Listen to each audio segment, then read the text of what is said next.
Hello students, welcome again. તો આપણે ગાઉસના નિયમ સુધી પહોંચી ગયા હતા અને એના ઉપયોગો પણ જોતા હતા.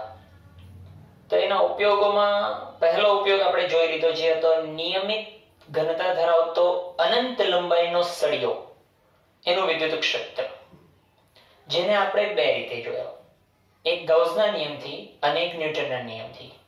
જે જોવાના બાકી હોય એ પહેલા જરાક જોઈ લેજો, ઉપર છે આ લિંક. તો આજે આપણી એના પછીની ફોલો થતી થિયરી છે જે છે અનંત પરિમાણ ધરાવતું વિદ્યુત ભારિત પૃષ્ઠનું વિદ્યુત ક્ષેત્ર.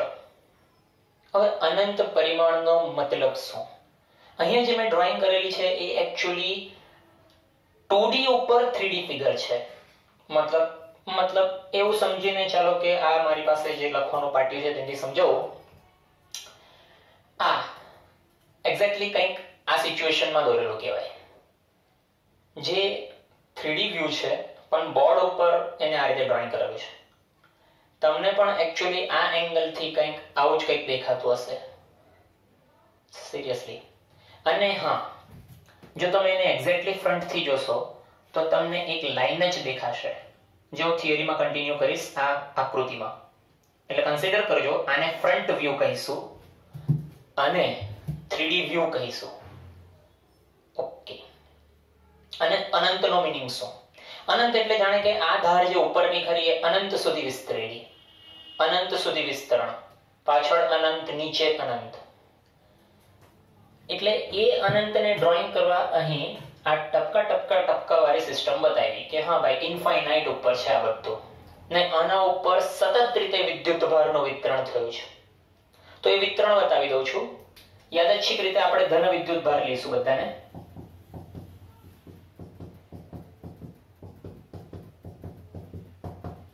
થોડું ઇક્વલ ડિસ્ટન્સ ઉપર બતાવી દેવાનું એટલે સતત કહેવાય. તો આ રીતે વિતરણ કરી લીધું અને આ ખાલી આટલામાં સીમિત નથી, ઇટ્સ ઇન્ફાઇનાઇટલી બધી જ બાજુ છે. બરાબર. તો સળિયાવાળી થિયરીમાં અને ગાઉસની થિયરીમાં આપણે ગાઉસિયન પૃષ્ઠ ધારેલું. એ ગાઉસિયન પૃષ્ઠ આપણે સળિયાવાળી થિયરીમાં નળાકાર ધારેલું. આજે એને જ ફોલો કરીએ. પાછું એકવાર નળાકાર આકારનું જ ગાઉસિયન પૃષ્ઠ લઈશું, પરંતુ થોડીક ડિફરન્ટ પેટર્નથી. કેવી રીતે જોઈએ પહેલા સમજાવી દો. સમજો કે આ સમતલ જે છે તેમાં મેં પીવીસી નો પાઇપ જે આવે એ પાઇપ આખો પેનેટ્રેટ કરું છું. પેનેટ્રેટ એટલે કે આર પાર કરું છું. જોજો તો શું થયું કે જો પેનેટ્રેટ કર્યો તો આવું કોઈ છિદ્ર બનાવીને પાઇપ એક્સટેન્ડ કરું છું. યસ, આ રીતે. અને પાછળની સાઈડે એનું એક્સટેન્શન, જાણે કે આ પાછળ છે એટલે નથી જોઈ શકતા, પણ પછી એનો ભાગ જોઈ શકો છો તે રીતના. આવી રીતે આ ક્લોઝ. થોડીક આઈડિયા ઇમેજિનેશનમાં લેજો કે જાણે કે એક પાઇપ છે, એ જ પાણીનો પેલો પાઇપ પીવીસી નો આવ્યો અને એને જાણે કે આખો એમ પેનેટ્રેટ કરી દીધો એટલે આર પાર નીકળી ગયો. એટલે આટલો સેક્શન વચ્ચે જે છે, થોડા પ્લસ વધારે બતાવી દો એટલે સમજ પડશે કે આટલો સેક્શન વચ્ચે જે છે એ કટ થઈ ગયો. ઘણાને જો હજુ નહીં સમજ પડતી હોય તો એને સાદા ઉદાહરણથી સમજાવો.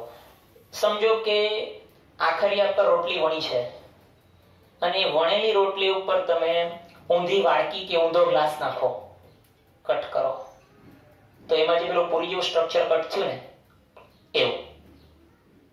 ક્લિયર? ટૂંકમાં આ ગાઉસિયન પૃષ્ઠ આપણે પેનેટ્રેટ કરી દીધું. એટલે ગાઉસિયન પૃષ્ઠ દ્વારા અંદર ઘેરાતા વિદ્યુત ભારને આપણે કેપિટલ ક્યુ થિયરીમાં બી કીધું છે અને ગાઉસ માટે બી કીધું છે. તો આજે આપણે એ ઘેરાયેલો વિદ્યુત ભાર આને કહીશું, જે આ અંદર તરફનું ઘેરાઈ ગયું છે તે, ધેટ ઇઝ ક્યુ કેપિટલ આપણે ધારીએ. નળાકાર વાળી થિયરીમાં આપણે એલ લંબાઈનું પૃષ્ઠ ધારેલું અને અંદર ઘેરાતો ક્યુ ધારી લીધેલો. બરાબર? તો અહીં આપણે આ જે કટિંગ થયેલું જે સર્કલ છે એનું ક્ષેત્રફળ આપણે કહી દઈએ છીએ કેપિટલ એ, કે આ એનું ક્ષેત્રફળ છે. બરાબર? પરફેક્ટ.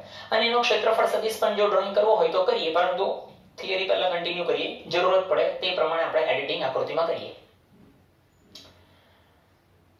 તો નળાકારની થિયરી ફરી એકવાર યાદ કરીએ. એમાં આપણે કુલ ફ્લક્સ છેલ્લા લઈને આવેલા, બરાબર. અને કુલ ફ્લક્સને આપણે 3 સપાટીઓ માટેનું ફ્લક્સનો સરવાળા સ્વરૂપે કામ કરેલું. તો પહેલા અહીંયા નક્કી કરીએ કે આપણી પાસે કેટલી સપાટી છે. તો અહીંયા પણ આપણી પાસે 3 સપાટીઓ કન્ફર્મ દેખાય છે. એક આ સપાટી, હવે જો એમાં હું નામ ભૂલી ગયો છું, કયા નામ હશે મને યાદ નથી, તો ચાલો અહીંથી જો કદાચ ચાલુ કર્યું હશે તો એને ત્રીજો નંબર કીધો હશે, તો આ 3 સપાટી નંબર 3. અને વક્ર સપાટીને આપણે કીધું હશે સપાટી નંબર 2, બરાબર. અને એવી રીતે આજે પાછળની સાઈડે જે નથી દેખાતું તે ટાઈપનું જે સર્કલ ખરું એને આપણે કહીશું સપાટી 1. આવી રીતે આપણે 3 નામ આપ્યા હશે. એટલે કુલ ફ્લક્સ આપણે 3 નો સરવાળો પાછો કરવાના છે. પણ કંઈક તો બદલાતું હોવું જોઈતું હતું, તો પહેલા જરૂરત પડે તે પ્રમાણે આકૃતિ પર આવીએ. કુલ ફ્લક્સ, કુલ ફ્લક્સને કહીશું total phi is equal to phi1 વત્તા phi2 વત્તા phi3. સિમિલરલી અહીંયા પણ 3 સંકલન કરીશું. ઇન્ટિગ્રેશન EDA, ગાઉસનો નિયમ, ઇન્ટિગ્રેશન EDA સપાટી 1 માટે, એવી રીતે સંકલન EDA સપાટી 2 માટે, અને એવી જ રીતે સંકલન EDA સપાટી 3 માટે. તો આપણે જ્યારે ડોટ પ્રોડક્ટ ને છૂટી કરેલી તો cos θ આવેલું, એ સ્ટેપ પણ કરી લઈએ. ઇન્ટિગ્રેશન EDA cos θ સપાટી 1 માટે. Similarly same repeating EDA cos θ સપાટી 2 માટે, અને ઇન્ટિગ્રેશન EDA cos θ સપાટી 3 માટે. તો હવે સમય આવી ગયો આ થીટા ક્યાં છે તે સમજવાનો. તો વિદ્યુત ક્ષેત્રનો સદિશ ક્યાં છે પહેલા તો એ નક્કી કરીએ. તો જો આ મેં જો બ્લુ કલરથી પ્લસ સાઇન બતાવેલી છે, તો જાણે કે સમતલની આ સાઈડથી નીકળતું વિદ્યુત ક્ષેત્ર સદિશ E આ દિશામાં, અને પાછળની સાઈડથી નીકળતું વિદ્યુત ક્ષેત્ર જાણે કે આમ આ દિશામાં. એટલે મેં જરા મારો પાટિયો એકવાર હાથ પર લઈને બતાવ્યો. આ મારો સમતલ મેં વિચારેલું. તો આ સમતલમાં જ્યારે મેં કોઈ ક્ષેત્ર રેખાના તીર આમ દોરું એના જેવું કે આ બધા plus plus plus plus plus plus હતા, તો આમાંથી આ તરફ બહાર નીકળ્યા, એઝ વેલ એઝ આ બાજુથી મારી બાજુ બહાર આવ્યા. એટલે 2 પ્રકારના સદિશો બની ગયા. સદિશ E જે બંને બાજુ સપાટીને ફ્લો કરે છે. તો સપાટી 1 માટે ક્ષેત્રફળ સદિશ ક્યાં છે? તો સપાટી 1 માટે ક્ષેત્રફળ સદિશ એ હોવું જોઈતું હતું સપાટીને લંબ DA. હવે વિદ્યુત ક્ષેત્ર આ દિશામાં છે ને DA પણ આ દિશામાં છે, તો અહીંયા ખૂણો કેટલો થવાનો? 0. E DA એક જ દિશા.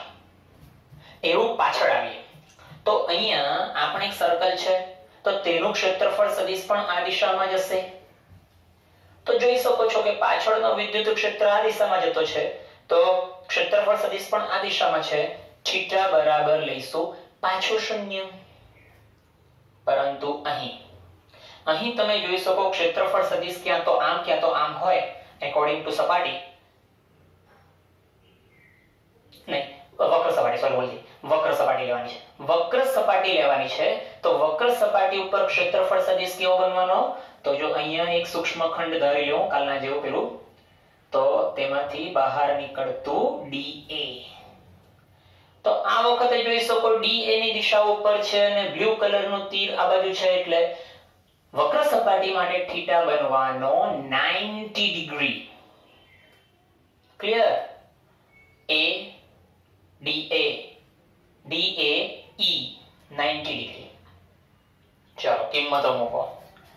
કિંમતમાં ઇન્ટિગ્રેશન EDA cos, પ્રથમ સપાટી માટે આપણે પેલી બાજુ 0 પ્લસ વત્તા EDA બીજા માટે 90 cos 90 પ્લસ ઇન્ટિગ્રેશન ત્રીજા માટે પાછું 0 cos 0.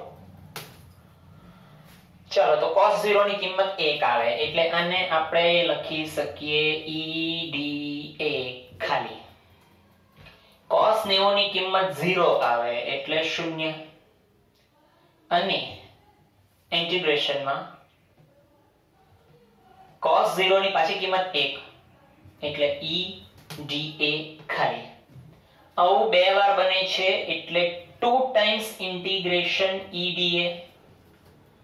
આગળ પણ લાસ્ટ ટાઈમ કીધું હતું કે વિદ્યુત ક્ષેત્ર તો અચળ કહેવાશે તો એને બહાર કાઢી મૂકીએ તો 2 ટાઈમ્સ E ઇન્ટિગ્રેશન માં dA પણ કોણ હતું ફ્લક્સ ફાઈ. ક્લિયર. ગાઉસનો નિયમ એવું બી કહેતું કે ફાઈ નું બીજું સ્વરૂપ sigma q by epsilon 0 sigma q upon epsilon 0 is 2 times E. હવે ક્ષેત્રફળ જે છે એ સૂક્ષ્મ ક્ષેત્રફળ એ આ ઘેરાયેલું અને એ સર્કલ છે એટલે સર્કલ ને આપણે કેપિટલ A ધારેલું છે ક્ષેત્રફળ તો લખીએ કેપિટલ A. અમુક લોકો એવું બી કરી શકે કે આને કદાચ ત્રિજ્યા ધારે તો સર્કલ નું ક્ષેત્રફળ પાઈ r સ્ક્વેર પણ લખી શકાય પણ કેપિટલ A ધારીએ. કેમ એનું બીજા કે ત્રીજા સ્ટેપ ની અંદર મેં જરા ચોખવટ કરું. સારું તો અહીંયા સિગ્મા q કેટલું તો કે ઘેરાયેલો વિદ્યુત ભારનો summation that is capital Q. તો આને તમે રિપ્લેસ કરો કેપિટલ Q થી. Capital Q epsilon 0 2 times E A.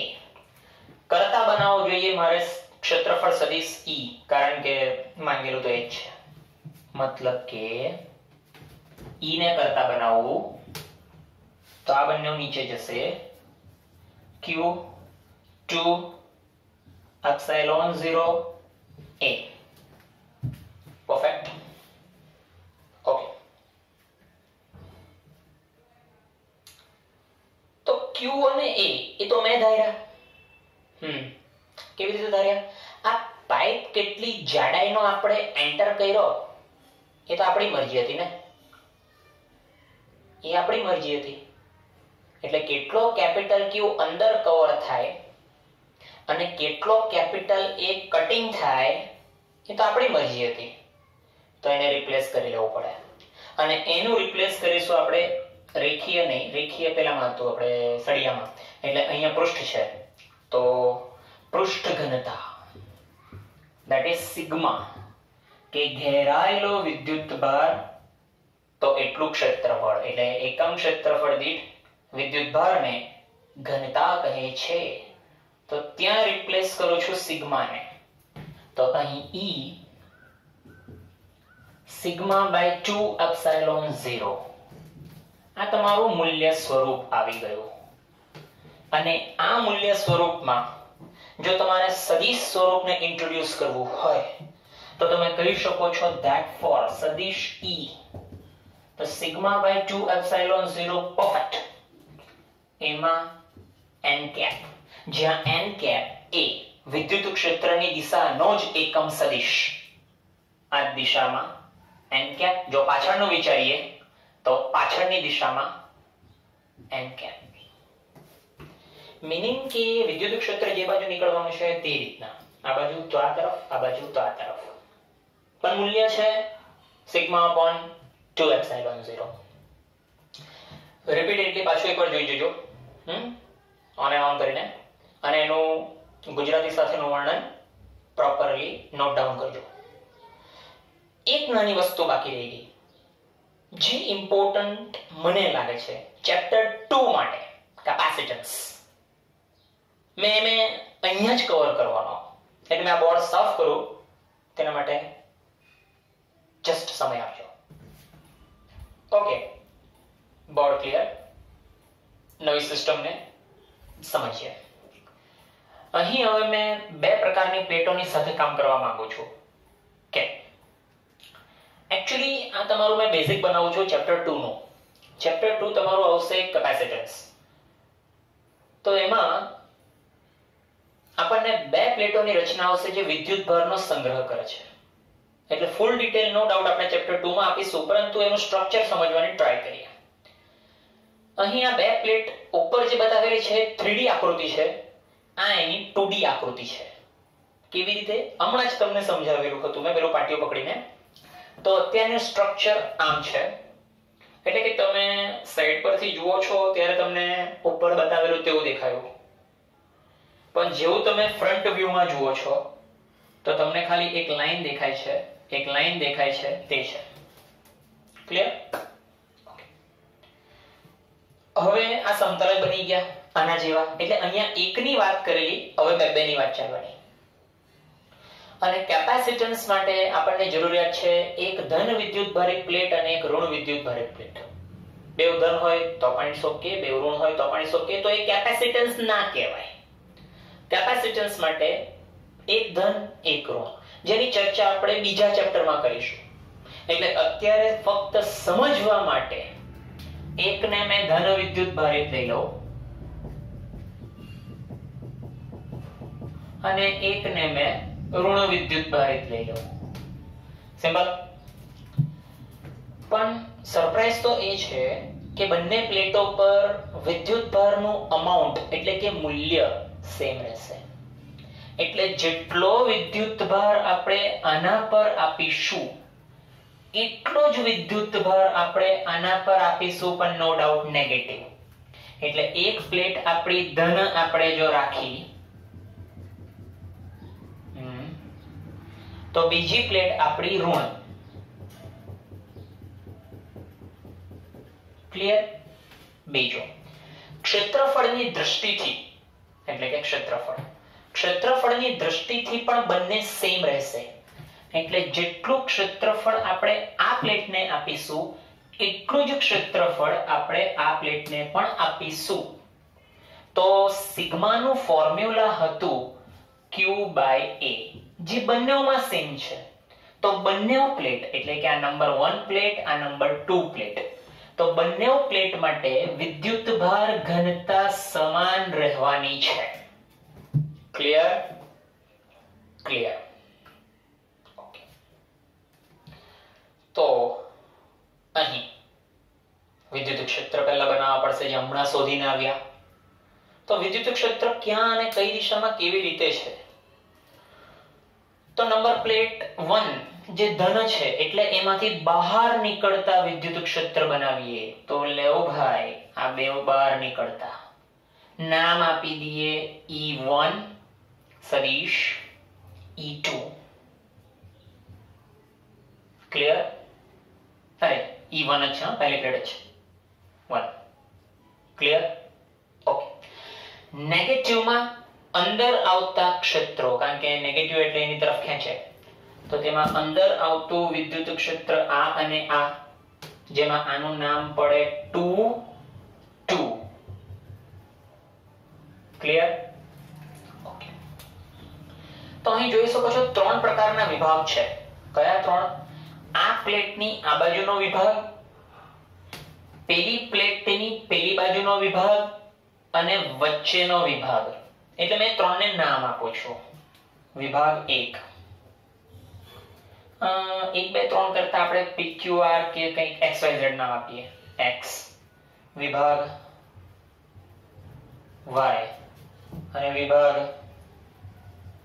Z. હવે આવું કરવાનું રીઝન શું? મેં એક્ચ્યુઅલી PQR નામ આપતે, પણ પેલો Q ઉપર આપણે વાપરેલું છે ને વિદ્યુત ભારમાં, તો નકામું કોઈને કન્ફ્યુઝન થાય એટલે મેં કીધું ચાલ નામ જ બદલવાના, XYZ. ચાલે, આપણી મરજી, ચાલે. તો વિભાગ X માં શું થાય છે તે જોજો. વિભાગ X માં એટલે કે આ બાજુનો સેક્શન, તેમાં E1 એ મારા તરફની દિશામાં છે, જ્યારે E2 ની વાત કરું તો કઈ દિશામાં છે? E2 પેલી તરફ, બોલાવતી દિશામાં. આ પ્લેટની આ બાજુ કોણ છે? આ. એટલે આ બાજુ બધું આ બાજુ કહેવાય. તો આ પોઈન્ટ પર EX જે છે એ મને કઈ રીતે મળવાનું? તો કે E1 પોઝિટિવમાં, તો E2 મને બીજી દિશામાં મળે છે. તો તમે કહેશો સર E1 નેગેટિવમાં નથી. જો તમારે પરફેક્ટલી સદિશોના સ્વરૂપે જવું હોય તો પછી એવી રીતે વાત કરવી પડશે આઈ કેપ જે કેપમાં. એટલે એને અવોઇડ કરીને મેં અત્યારે શું વિચારું છું કે આ બાજુની દિશાને જો મેં ધન ગણી તો એથી વિરુદ્ધ દિશાને મેં ઋણ ગણું છું. That's it. નહીં તો કઈ નહીં, તમારું સિગ્નલ ચેન્જ થઈ જાય, 2 આગળ આવી જાય, 1 પાછળ જતું રહે. તો અહીંયા થશે સિગ્માના છેદમાં 2 એપ્સિલોન 0. કોણ છે ભાઈ? આવી ગયો. સાબિત કરી દે. તો 1 કે 2 નહીં આવે જણી સેમ. તો અહીંયા સિગ્મા બાય 2 એપ્સિલોન 0 એટલે તો પહેલા કહી દીધું સિગ્મા 1 બરાબર સિગ્મા 2 છે એમ.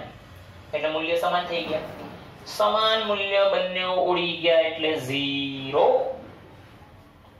Ex બરાબર તમને 0 મળે છે. ટૂંકમાં આ બાજુની વિભાગમાં તમને કોઈ વિદ્યુત ક્ષેત્ર મળતું નથી.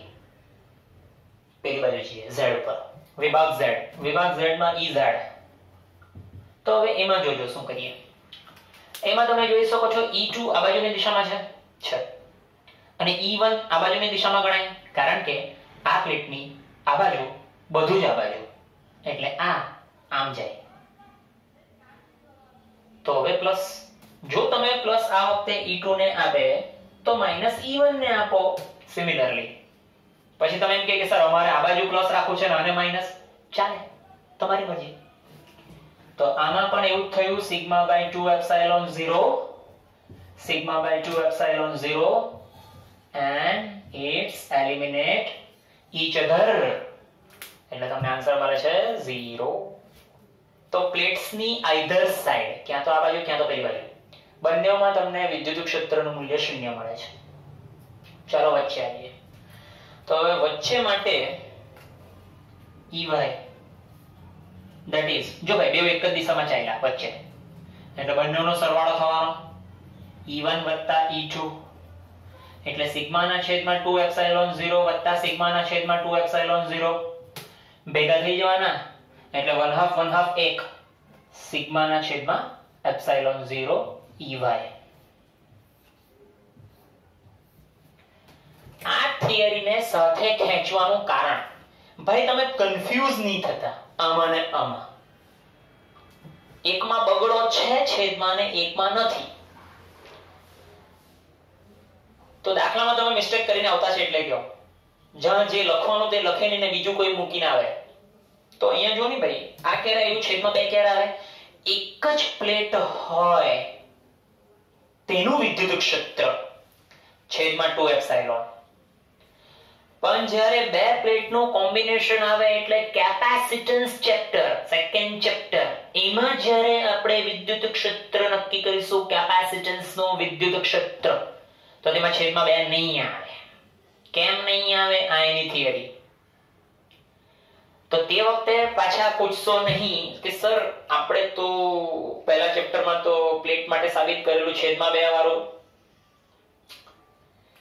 તે છે પણ એ એક પ્લેટ હતી, આ 2 પ્લેટ છે. Simple, clear.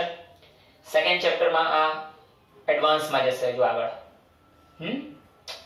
તો આઈ થિંક મેં આ થિયરી કમ્પ્લીટ કરી, જેને કહેવાય પૃષ્ઠનું વિદ્યુત ક્ષેત્ર. એટલે આપણે હવે 2 બાકી રહી ગઈ, એક કવચ અને એક ગોળો. પૂરું. પછી મેં નવો ચેપ્ટર સ્ટાર્ટ કરું છું, પણ તે પહેલા આનું ટેસ્ટનું આયોજન કરીશ, એટલે પ્રિપેર રહેજો. પછી એમ નહીં કહેતા કે અચાનક કીધો, તૈયાર રહેજો. સાઇન ઓફ કરો, બાય.